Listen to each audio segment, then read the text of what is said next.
উপদেষ্টা বরাবর আমাদের সকল শিক্ষার্থীদের পক্ষ থেকে যে স্মারকলিপি প্রেরণ করা হবে সেটি পড়ে শোনাচ্ছি।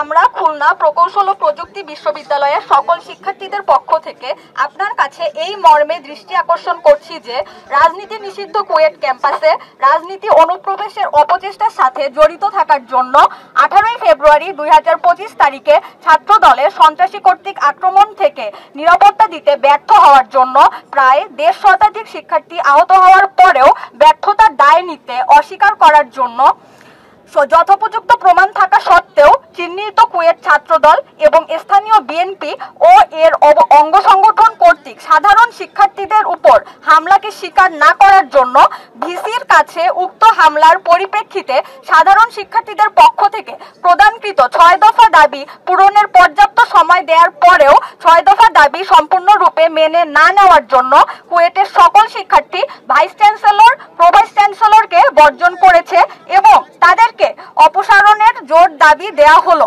সেই সাথে শিক্ষার্থীদের উপর সন্ত্রাসীদের হামলায় জড়িত ব্যক্তিদের অনতি বিলম্বে কঠোর শাস্তির আওতায় আনার দাবি করা হচ্ছে।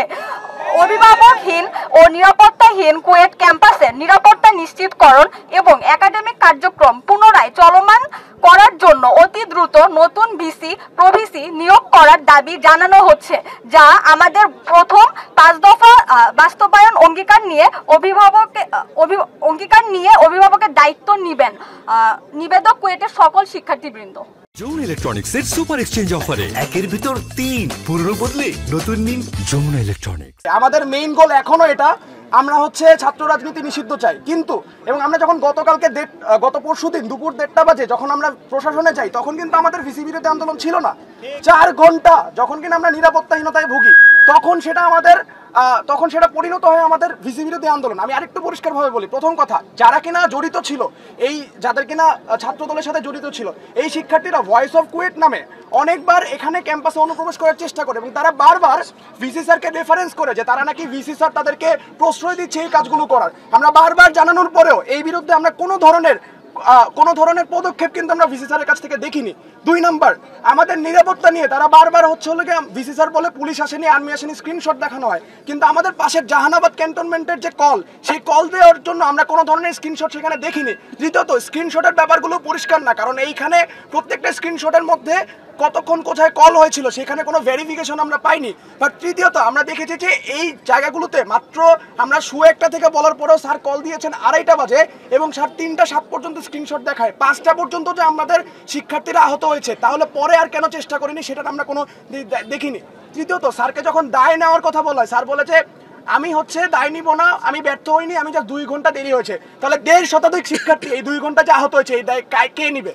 চতুর্থত, এত প্রোপাগান্ডা ছড়ানো হচ্ছে, আমাদেরকে শিবির বলা হচ্ছে, লীগ বলা হচ্ছে, একবারও ভিসি ক্যামেরার সামনে এসে বললো না লাইভে যে আমার সাধারণ শিক্ষার্থীদের সাথে ছাত্রদল অ্যাটাক করেছে। কেন তিনি এটা বলেন? এই সবগুলোর কারণে এই আন্দোলনটি আস্তে আস্তে ভিসি বিরোধী আন্দোলনে পরিণত হয়।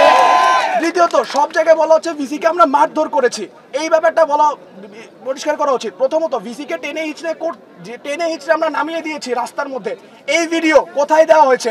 এই ভিডিও কেউ কোনো জায়গায় দেখাতে পারবে না, কারণ আমরা ফুলের টোকা পর্যন্ত লাগতে দেয়নি আমাদের ভিসি স্যারের গায়ে। তৃতীয়ত, আমাদের ক্ষোভটা বুঝেন, 4:30টার দিকে যখন ভিসি স্যার অডিটোরিয়ামের সামনে থাকে, আমরা হাত পা ধরে স্যার কিছু না করতে পারলে আমাদের সাথে চলেন, তখন ভিসি স্যার আমাদের সাথে যায়, অর্ধেক রাস্তাকে ভিসি স্যার বলে আমি যাবো না, তখন আমরা হাত পা ধরি, স্যার দেখেন এই যে বাইক দিয়ে যাচ্ছে, রিক্সা দিয়ে যাচ্ছে, তখন কোপানোর আমরা জিনিসগুলো দেখাই স্যারকে, স্যার তখন ফিরিয়ে যায়, বুক ফিরিয়ে নিয়ে চলে যায় আমাদের ভিসি স্যার, তখন গিয়ে শিক্ষার্থীরা ঘেরাও করে, কিন্তু তখন আমাদের ভিসি স্যার নিচে পড়ে যায় এবং বলে যে আমি আর পারবো না, তখন আমাদেরই শিক্ষার্থীরা তাকে একদম সেফলি তাকে কুয়েট মেডিকেল সেন্টারে নিয়ে যাওয়া হয়। এবং সর্বশেষ যে ভিডিওটা নিয়ে এত হচ্ছে, সেই ভিডিওটার আসলে কি কনটেক্সটটা কি, সেই ভিডিওর সময় উনি তখন সামনে এসে ওই কথাটাই বলে যে আমি দায় নিব না এবং 2 ঘন্টা যে দেরি হবে সেটা না। তখন শিক্ষার্থীরা উত্তেজিত হয়ে যায় এবং শিক্ষার্থীরা হিউম্যান শিল্ড দিয়ে, যাতে অন্য কেউ অ্যাগ্রেসিভ কেউ কিছু না করতে পারে, তাকে ভিতরে নিয়ে যায় এবং আমরা প্রোটেকশন দিই। তৃতীয়ত, অনেক জায়গায় বলা হয়েছে মিছিলে নাকি আমরা উস্কানি দেওয়া শুরু করেছি। আমি একটু পরিষ্কার করতে চাই, যখন ওদের বিরুদ্ধে মিছিল হয়, তখন এত ছাত্র দলের বিরুদ্ধে মিছিল হয়, তখন ক্যাম্পাসে এত জায়গা থাকতে কেন তাদের ওই পাশ দিয়েই যেতে হলো, সেটা কোনো পরিষ্কার ব্যাখ্যা আমরা পাইনি। বাট দ্বিতীয়ত ওরা যদি মিছিলের ভিতর দিয়েই যায়, ওরা আমাদের নাজমুস সাকিব 19 ব্যাচের ভাইকে ধাক্কা দেয় এবং এই ভিডিওগুলোতে এই জায়গাটি কাট করে ওই সময় কোনো ধরনের ভিডিওগুলোতে মিউট করা হয়। ওই সময় তারা কি বলে ওই জায়গাতে, ওই সময় তারা বলে যে আমরা উস্কানিমূলক কথা বলে যে আমরা ক্যাম্পাসে ছাত্র রাজনীতি ঢুকাবো, তোরা কি করবি কর, এবং তারা অশ্রাব্য ভাষায় গালিগালাজ করে। এবং আমরা ওই সময় ওইখানে একটা ঘোলাটে পরিবেশ সৃষ্টি হয় এবং ওইখানে একটা কনফ্লিক্ট লাগে, এবং কনফ্লিক্টটা যখন কিনা তাদের উপর হাতাপাই হয়, আমাদেরই ছাত্ররা তাদেরকে ক্যাম্পাস থেকে বের করে দেয় যাতে করে তাদের জীবনের আর কোনো ঝুঁকি না হয়। চতুর্থত, আমরা ক্লিয়ার করতে চাই, আমাদের ক্যাম্পাসে কোনো কমিটি নাই, কোনো ছাত্রদল বৈষম্য বিরোধী কমিটি আমরা মানি না। বারবার আমাদের বৈষম্য বিরোধী আন্দোলনের কমিটি হয়েছে। কালকে রাতে উমামা ফাতেমা আপু বৈষম্য বিরোধী ছাত্র আন্দোলনের তিনি নিজে ক্লিয়ার করেছেন ওই কমিটি ওই রাতেই বিলুপ্ত করা হয়েছে এবং যেদিন দেওয়া হয়েছে ওই দিনই, এবং ওই কমিটি নিয়ে আমাদের যারা আছে সবাই ওই দিন পোস্ট দিয়েছে ব্যক্তিগতভাবে যে তারা এই কমিটির মধ্যে নাই, এবং অনেকে ওই কমিটিতে কনসেন্ট ছাড়াও তাদের নাম ছিল। পঞ্চম, এত ঘটনার করার পরে আমরা স্বরাষ্ট্র উপদেষ্টা এবং পুলিশ এবং আর্মি কেন তারা প্রশাসন কল করার পরে আসেনি, এখন পর্যন্ত একটি মাত্র স্টেটমেন্ট আমরা তাদের কাছ থেকে পাইনি। এবং তার থেকে বড় কথা, যেই অন্তর্বর্তীকালীন সরকার শিক্ষার্থীদের রক্তের উপর দাঁড়িয়ে ক্ষমতায় গিয়েছে, তাদের কোনো উপদেষ্টা এখনো পর্যন্ত আমাদের এই ঘটনা নিয়ে আমাদের সাথে যোগাযোগ করেনি, আমরা কেমন আছি, আমাদের কি করা দরকার, কিভাবে আমাদের এটা হবে, এখনো পর্যন্ত তারা কোনো যোগাযোগ করেনি। আমাদের রক্ত ঝরার পরেও তারা আমাদের সাথে কোনো যোগাযোগ করেনি। এবং ষষ্ঠ, আমাদের বারবার বলা হচ্ছে যে ছাত্র রাজনীতি করা সাংবিধানিক অধিকার। আমরা কুয়েট ক্যাম্পাসে এত শিক্ষার্থী সবাই সাইন দিয়ে সবাই মিলে আমরা স্টেটমেন্ট দিয়েছে যে আমরা এই ছাত্র রাজনীতি চাই না। যেই ক্যাম্পাসের শিক্ষার্থীরা ছাত্র রাজনীতি চায়, তারা ছাত্র রাজনীতি করে, তারা যদি মনে করে তাদের ক্যাম্পাসে বেটার এনভায়রনমেন্ট হবে, এটা তাদের ইউনিভার্সিটির ব্যাপার।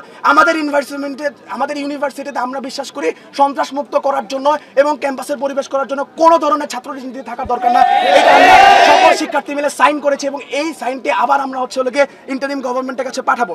এবং লাস্টলি, আমাদের যে দাবিগুলো ছিল সেই দাবিগুলো মানা হয়নি দেখে আমরা এই স্মারকলিপিটি রেডি করেছি। এখানে আমাদের প্রত্যেকটি শিক্ষার্থী, আমাদের যে 5 ব্যাচের 5,000 শিক্ষার্থী সাইন করবে এবং এইটা আমরা ইন্টারিম গভর্নমেন্টের কাছে পাঠাবো।